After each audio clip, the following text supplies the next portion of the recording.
Get ready, because what you're about to see today makes absolutely no sense at all. We're going back 150 years to Anderssen. Playing with the white pieces, he sacrificed everything and won one of history's most brilliant games. But the important thing is the lesson this game leaves us, which we'll cover in today's session. He understood something that almost nobody gets. The initiative is worth more than any single piece. We've said this many times, and today we're going to prove it. What you're about to see isn't a normal game, it's a timeless lesson on how to attack without fear. So get ready, because after this, you'll never attack the same way again. The game began with e4, e5, and probably the most aggressive response for white, which is f4, the king's gambit. This is an extremely aggressive opening, because by the second move, we're giving away a pawn in exchange for, in theory, nothing, right? One of the most logical variations here is to play knight f3. Why? Because then we prevent this check from the queen. Since we've exposed the king, knight f3 would prevent this queen, h4, and white would be in their main variation of the king's gambit. However, here, Anderssen plays one of the most aggressive variations of the king's gambit, which is this bishop c4. Obviously, black doesn't hesitate for a single second. They take advantage of the fact that the bishop was developed instead of the knight to bring the queen to h4 and give this spectacular check to the king. Would it be possible, chess teacher, to play g3 now? No, that would be a serious mistake. Why? Because after pawn takes pawn, we couldn't take back because we lose the rook. So here we are forced to play. King fun. Things are looking good, right? Well, you'll see, because this is only the beginning. b5. As you can see, black thinks exactly like white. They're willing to sacrifice material to maintain the initiative. What are they trying to do with this b5? Divert the bishop from this diagonal, which points to f7, to keep it controlled on a diagonal that currently does absolutely nothing. And with a simple move, like c6, the bishop would be under control. Got it? If you notice my voice sounds a bit off, I'm making an effort because my throat really hurts, but I didn't want to leave you without your daily lesson. So if you support me with a like, you really don't know how happy that would make me. The game continued with this move right here, knight f6. Look at how the pawns open up to make way for the knight. This chess set is spectacular. You know we featured it several times on the channel, so as not to bother you too much at the end of the video. I'll talk about it only for those who are interested. The game continued with knight f3 now, quickly. Anderssen says, "Queen, what are you trying to do? You're bothering me a bit here." And the queen retreats to h6. Anderssen continues with the move d3. Exactly. Why? Well, to try to develop this bishop, and now a pawn is being threatened with the queen behind it. This bishop suddenly starts to get active. It's true that for now, bishop takes pawn isn't a threat because it's defended, but it's also true that bishop is getting better and better. A pretty strong move by the black pieces, knight h5. What's the threat? What does knight h5 threaten, finds? It threatens the following move, knight g3. And as you can see, the rook would be lost here.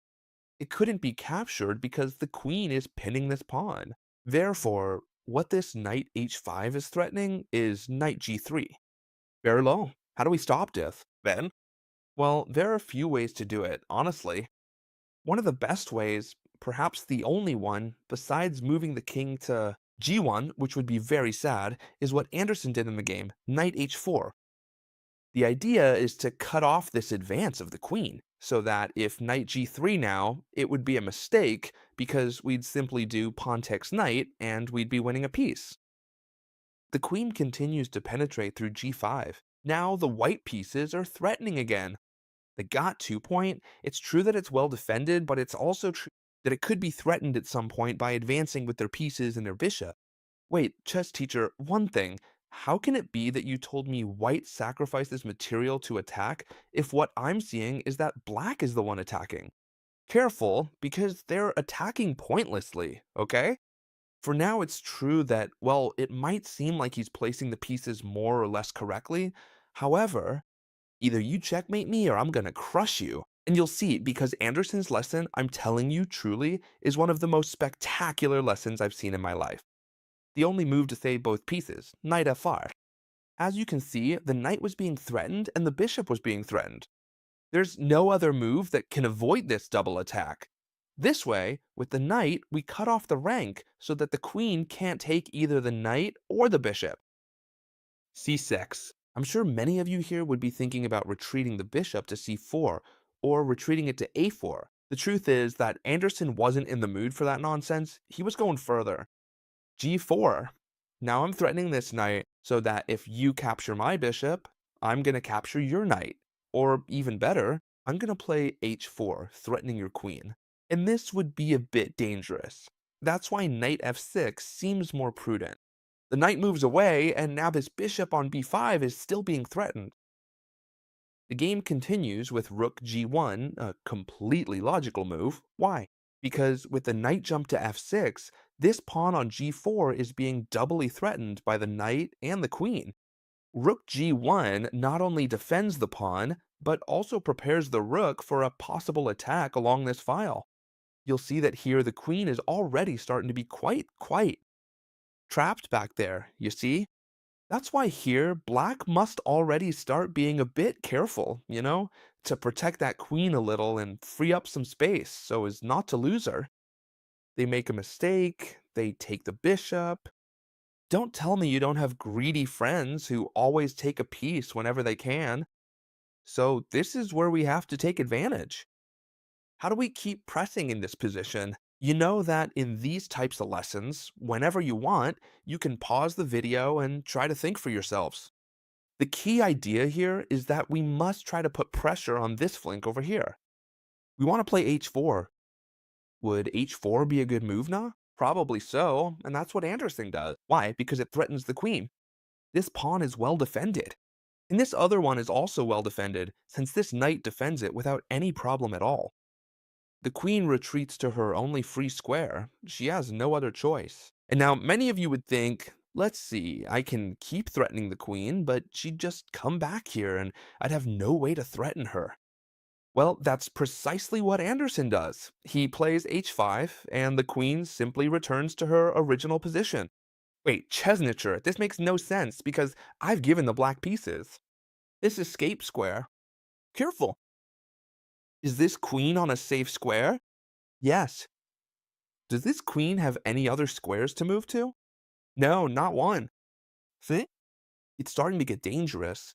In other words, if we could move twice now, we'd play, for example, queen f3 and bishop takes f4, and we'd win the queen. That's why here, indeed, the best move in the position is the one Anderssen made, queen f3. Danger for the enemy queen. That queen can still be saved, but her retreat is a bit sad. They have to move this knight to give the queen an escape route, see? Where does black retreat the knight? Well, as you can see, there's no other move but knight. g8. It's very sad. Yes, it's very sad. Look at how the knight goes back home, but there's just no other way. At this point, it's true that white can capture on f4, and in fact, that's what they do.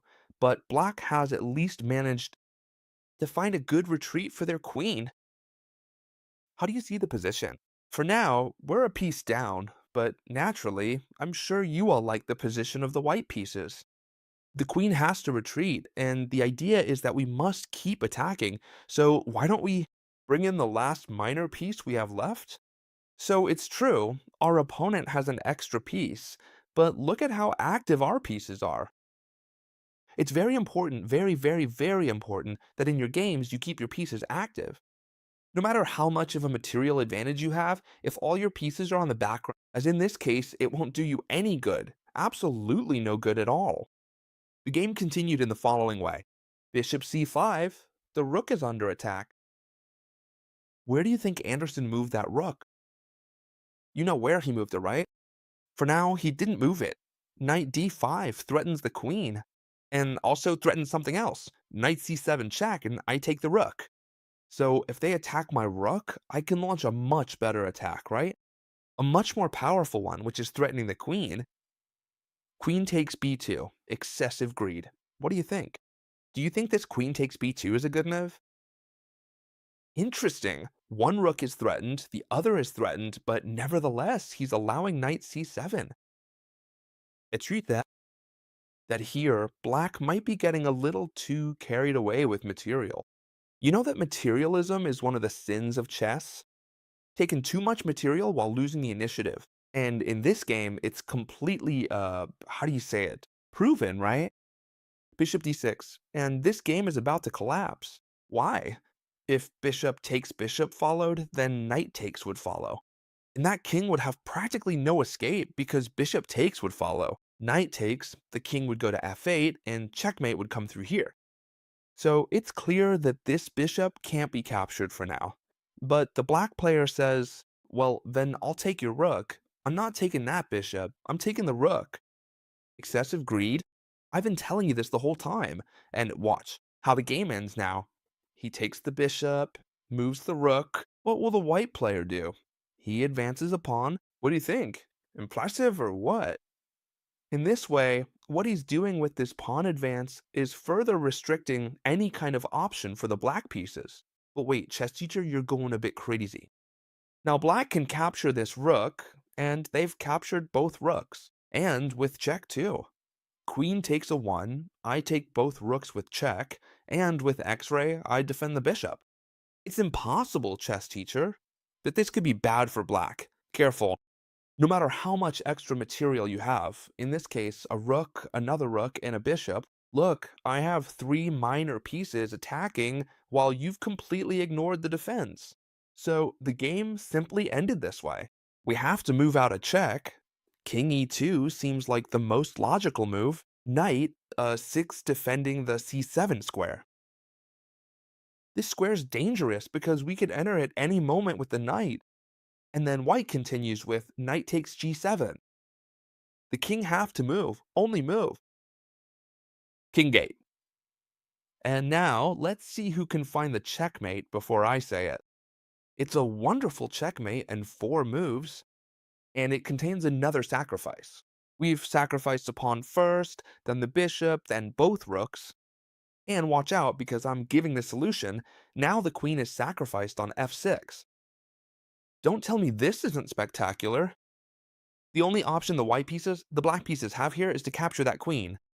If he moves the king, he can't move it because it's illegal. If he places the knight on e7, queen takes e7 checkmate. So the only move the black pieces have here is, okay, sounds good, I'll accept that queen sacrifice and see what you have in store for me. The idea is that now, simply after this queen sacrifice, the move that ends up winning the game is bishop e7 checkmate, since this knight is covering this exit, and this knight the exit through e8. Don't tell me this isn't spectacular. To be honest, it seems that way to me. As spectacular as this board, which is impressive, you can analyze your games, play online, it moves on its own, as you can see. If you want, you can press a button it has here that you can't see right now. In fact, look, I'm gonna show you. I'm loading the chess game. You press this button here, and you know what happens? The pieces simply set themselves up at the start of the game, meaning you don't even have to think about resetting them or bother touching the pieces.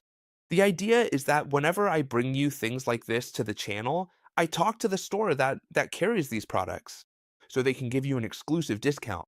It's true that it's a very expensive product, that's obvious. However, I've also gotten a spectacularly good discount that anyone who's interested can simply take advantage of.